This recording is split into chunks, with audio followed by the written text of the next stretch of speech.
la presencia de la mano de obra haitiana aquí, porque los haitianos, el sueldo que ellos cobran, ellos lo gastan en ellos mismos, pero Sí. no. Entonces, te he escuchado con una serie de invitados que dicen, para que paguen impuestos, pero es que no van a pagar impuestos nunca, porque el capital humano que tiene el migrante haitiano es increíblemente bajo, es una persona que es medio analfabeta. Sí. Entonces los niveles de productividad son tan bajos que lo que se traduce es que va a ser un obrero ahora, pero va a ser un obrero padre de obrero también. Eso en economía se llama el círculo de la pobreza.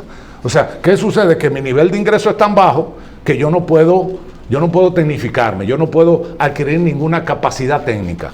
Consecuentemente, mi sueldo va a seguir siendo muy bajo, ¿verdad? Entonces, como es bajo, no me puedo capacitar. Como no me puedo capacitar, mi productividad es baja. Pero mi hijo tampoco yo voy a poder enviarlo. Entonces, yo voy a ser el papá de más obreros. Y eso lo que significa es pobreza que genera pobreza. Sí. O sea, hay gente, y sobre todo, y ahí hay que entender que hay gente que tiene maldad en el mundo, que ha vendido la idea de la invasión haitiana a la República Dominicana como una gran oportunidad. ¿Pero una gran oportunidad de qué? Una gran oportunidad. Como una oportunidad, como que desde el momento Wow. en que se fusione y que seamos un único país, de repente nos vamos a volver España. Continuamos con su programa Visión RDN. Recuerden suscribirse a nuestro canal de YouTube, activar la campanita de notificaciones. Señores, en esta entrega tengo otro amigo, una persona que yo respeto mucho. De verdad que cada vez que él viene a Visión RDN yo tengo que decir algo, que siempre se aprende algo. Porque él, los datos que trae, los argumentos son sólidos, pero son datos que uno lo utiliza para rebatir, porque son muy sustanciales el conocimiento. Yo hablo del economista, pero más que eso, el amigo es Osvaldo Montalvo. Ariel, como siempre aquí, al pie del cañón. Claro que sí. Me da gusto verlo siempre, ¿verdad que Siempre. sí? Yo le tengo un respeto y una admiración grandísima. Igual, eso es recíproco. Sí. Osvaldo, vamos a hablar de este tema de Haití, con relación a República Dominicana, pero primero del hoyo de Friusa. ¿Cómo usted ve todo esto? Una zona donde ni el Estado puede penetrar en territorio dominicano. Mira, lo primero, me gustaría empezar explicando algo. Sí. Muchas veces la gente piensa que cuando nosotros hablamos de patria, estamos hablando de un sentimiento sublime, que lo es, con el que uno se identifica en abstracto, que lo es. Es como cuando discutimos qué es ser dominicano o la dominicanidad. Pero para caer en algo muy concreto, hoy en día, que no estamos en el siglo XIX, no estamos en los tiempos de la independencia dominicana, que fue de Haití, precisamente. O sea, nosotros no nos independizamos de España, pero realmente lo que nosotros celebramos es la independencia de Haití. Sí. Lo que nosotros estamos defendiendo no es una idea abstracta, nosotros estamos defendiendo la casa, la familia y el trabajo. Eso es lo que nosotros estamos, eso es lo que significa patria. O sea, lo que nosotros estamos defendiendo es el derecho a tener una casa, a proteger nuestra familia, una casa que no sea desvalorizada por el desorden imperante en lo que es alrededor, por la violencia, por la inoperancia de instituciones, con el desorden imperante en los espacios donde están los dominicanos. Defender esa casa, defender la familia tradicional dominicana, que es papá, mamá y hijos. Sí. Recordemos, y yo creo que aquí mismo, en este ejemplo, en este espacio, en este programa, yo te había dicho que yo en un escrito, en el libro, yo hablo de que todos viajamos con nuestra cabeza, no podemos dejar la cabeza en la casa y ir el cuerpo a ningún lugar. Eso es lo que significa que todos viajamos con nuestra cultura. Sí. En un ensayo reciente, yo explico que una de las economías externas de la actividad privada, ¿sí?, son las instituciones. ¿Qué significa eso? Que para nosotros vivir como nosotros vivimos actualmente, nosotros necesitamos una justicia, nosotros necesitamos una policía, nosotros necesitamos tener comprensión de lo que son los derechos de los demás porque hay un sistema de justicia. En Haití no hay nada de eso. Entonces, cuando vienen personas que viven sin nada de eso, tú no le puedes pedir que se comporten como si entendieran eso, porque no entienden lo que significa justicia, no entienden lo que significa orden ciudadano, no entienden lo que significa policía, no lo entienden porque nunca lo han vivido. Y ejemplo de ello fue el percance o el incidente que hubo en Ubero Alto. ¿Qué significa? Que ante cualquier desavenencia, ¿qué es lo que hacen los haitianos? Violencia. Sí. O sea, cualquiera que sea el incidente, ¿qué es lo que de inmediato? Violencia y turba. O sea, vamos a entendernos. No es solo, vamos a suponer que hubo un fallo porque se habla como que hubo un retraso en el pago a unos empleados. Bueno, hubo un retraso a un pago de un empleado. Vamos a suponer que yo soy empresario y que de repente yo tuve una situación, un fallo mío, no se me olvidó que yo tenía que pagar una nómina, no hablé con el banco y de repente te digo, mira, no vamos a poder pagar el viernes, vamos a tener que pagar el lunes. Ok, entonces los empleados que yo le diga que vamos a pagar el lunes, van a armar una turba y me van a buscar a mí como empresario para matarme porque yo no... Pero ese no es el orden. Hacer el bacalé que culturalmente esa no es la forma como uno entiende, porque en cualquier sociedad civilizada hay mecanismos para dirimir las diferencias, los desacuerdos, incluso las violaciones de contrato. O sea, yo violo un contrato, bueno, hay unos tribunales. Los haitianos no entienden de eso, porque ellos allá no tienen tribunales, esa no es la manera, ellos no entienden, por eso de inmediato se van a la agresión y el otro elemento es que tienen un sentido tribal de turba, o sea, la idea es que si te hacen algo nosotros vamos en paquete.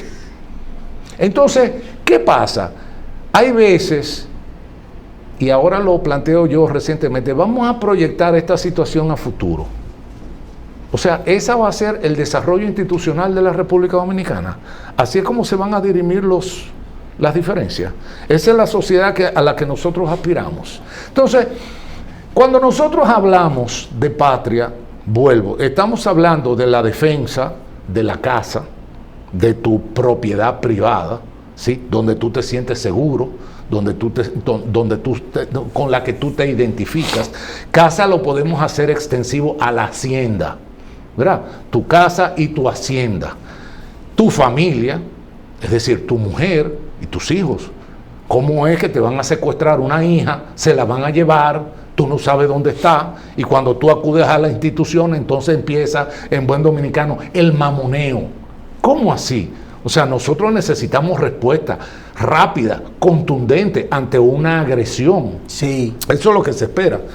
Y trabajo. O sea, la República Dominicana actualmente, por el modelo que se ha estado utilizando, porque todo esto es un modelo, también lo explicamos aquí, de este proceso no solamente de haitianización, sino de invasión de la República Dominicana por los haitianos. Hay grandes sectores que no son nacionales que sacan provecho, porque es mano de obra que ofrece trabajo en unas condiciones que los dominicanos no aceptarían.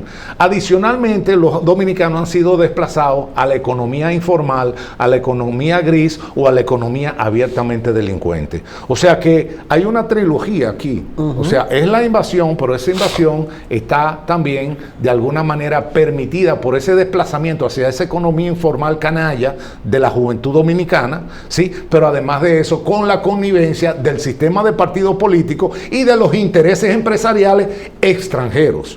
Porque como bien han comentado alguna gente, tú te pones a ver la televisión y sale un anuncio diciendo que el desarrollo del turismo en la República Dominicana, ¡qué maravilla que se desarrolle el turismo! Pero el dólar ya está a 64.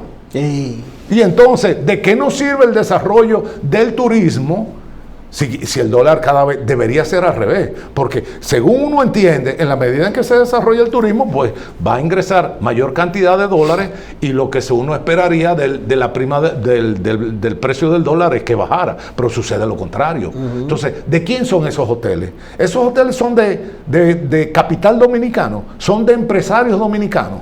Son los dominicanos los que manejan esos intereses en el sector turismo. Entonces, hay que entender quiénes son los grandes beneficiarios, porque ¿qué pasa? Que si bien hay un beneficio en el sentido de tener un acceso a una enorme cantidad de mano de obra en condiciones que, vamos a decir, en condiciones que no son actuales. ¿Por qué? Porque, por ejemplo, la aspiración de un trabajador dominicano cualquiera es ir a dormir a su casa. Entonces, bueno, pero ¿y qué se supone que haga un trabajador? O sea, que duerma en la finca, que duerma en la construcción, que duerma en la calle. Pues se supone que un trabajador cualquiera quiere dormir en su casa y quiere tener un salario que le sirva para hablar de forma coloquial, para beberse una cerveza. Pero la vida no es eso. O sea, todos, no solamente ellos, todos queremos tener un cierto nivel de confort. El que un trabajador se quiera beber una cerveza no es ningún pecado.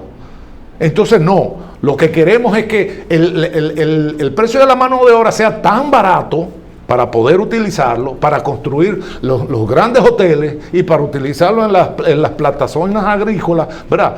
Entonces, que sea tan barato para que no puedan trabajar ahí los dominicanos porque no les resulta atractivo. Pero ¿qué sucede?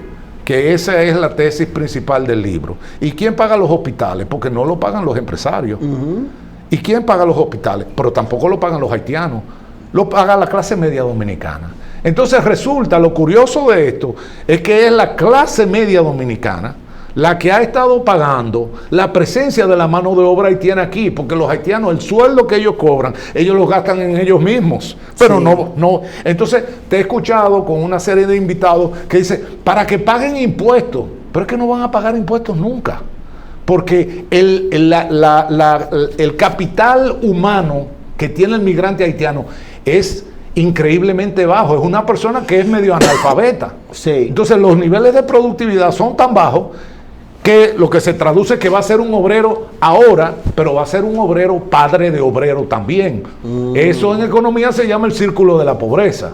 O sea, ¿qué sucede? Que mi nivel de ingreso es tan bajo que yo no puedo tecnificarme, yo no puedo adquirir ninguna capacidad técnica.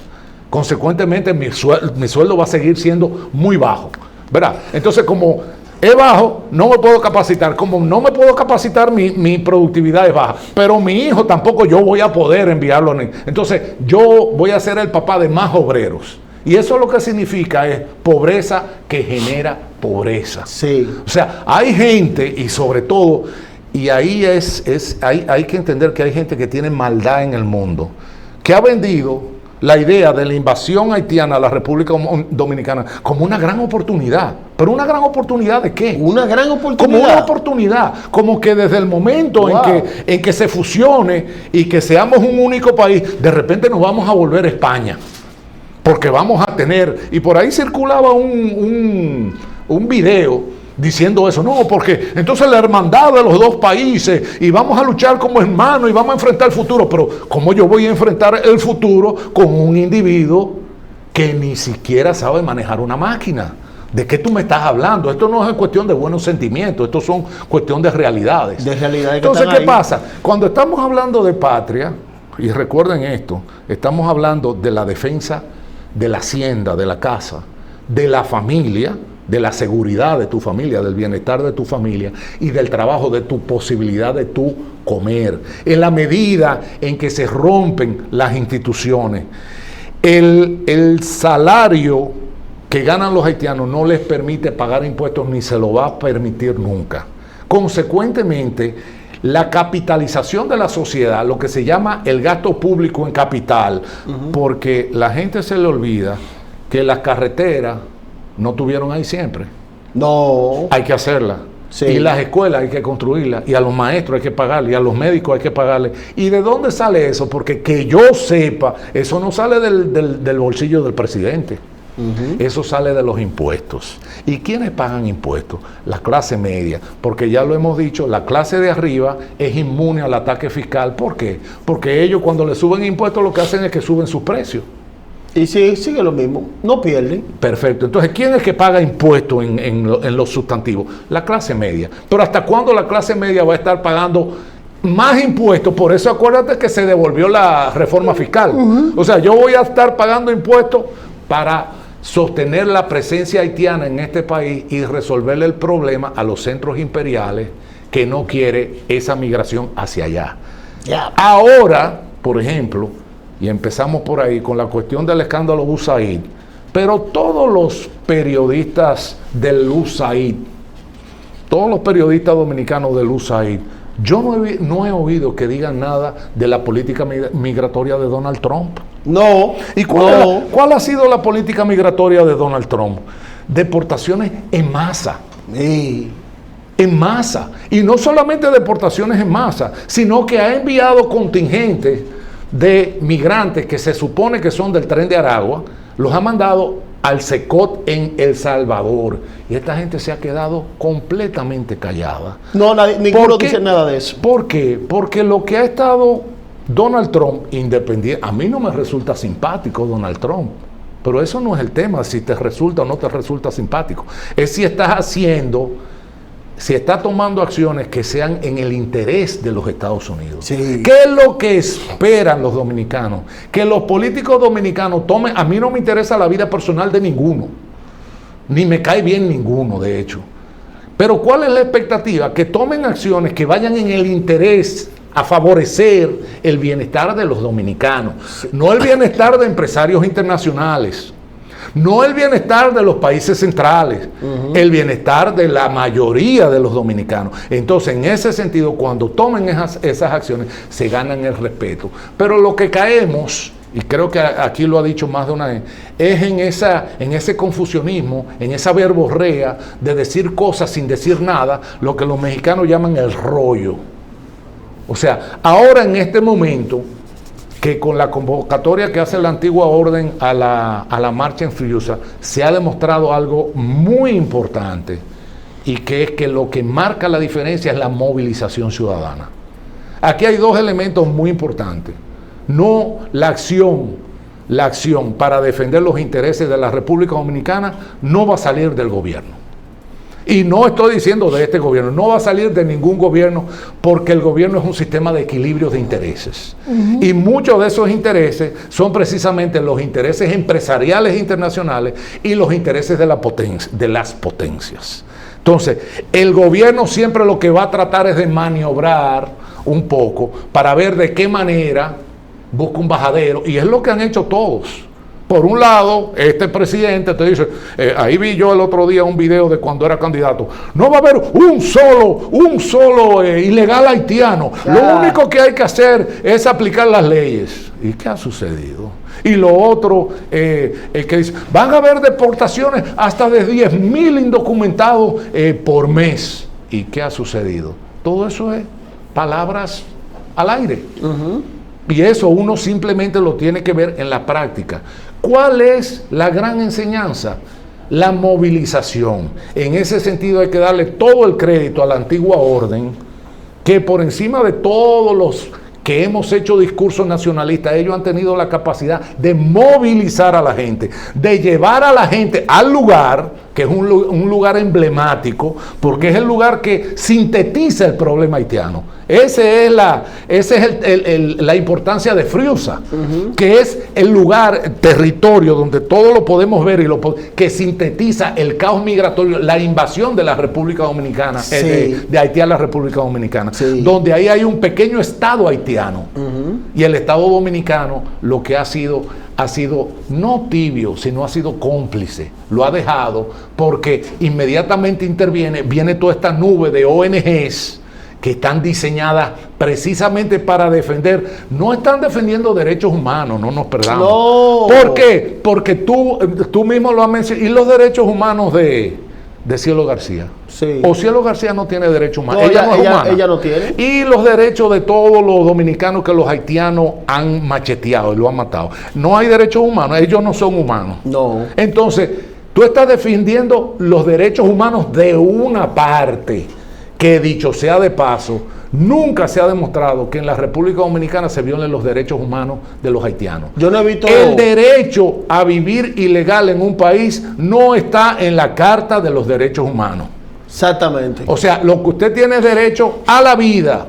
Usted tiene derecho a ser tratado, a no ser maltratado, a no ser torturado, a no ser perseguido. A todo eso usted tiene derecho por el solo hecho de ser humano. Pero usted no tiene derecho a mantenerse ilegalmente en ningún país. Y los países tienen el derecho soberano de deportar a quien ellos quieran. Soberano. Sí. Que he visto personas que tú has entrevistado que han dicho como que el migrante tiene el derecho de permanecer al país que solicita. Eso es completamente falso. Eso es falso, eso es falso. Todo país tiene el derecho soberano. Soberano significa que no le tiene que pedir permiso ni dar cuenta a nadie. A nadie. O sea, es como yo en mi casa.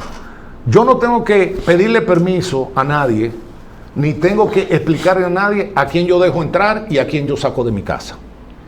Eso es un derecho mío, unilateral. Yo dejo entrar a mi casa a quien yo estime. Y puede ser que por el solo hecho de que me caiga mal, no, por favor, retírese.